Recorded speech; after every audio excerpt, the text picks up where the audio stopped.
бид нар импортоор гаднаас хагас коксыг оруулж ирээ гэд судалгаа хийж үзэхэд бидний жилийн хэрэглээ бараг 1 их 80 руу төгсөж байгаа. 1 их 80 руу зөвхөн Улаанбаатар хотын хэрэглээ.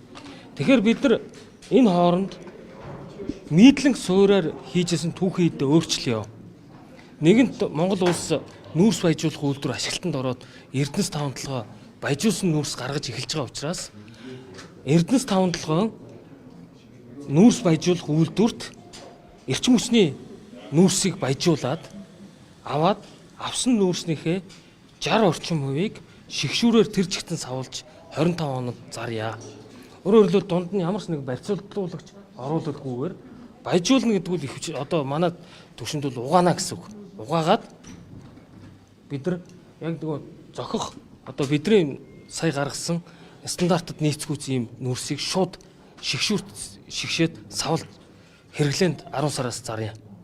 Үлдэж байгаа хэсэг дээр нь компани бараг хэрэглэх болж байгаа. Үгүй одоо үлдэж байгаа хэсэг дээр нь өөрөөр хэлбэл тэр ирж байгаа түүхийд нь бүгд тийм стандарт хэмжээтэй ирдэггүй юм байна.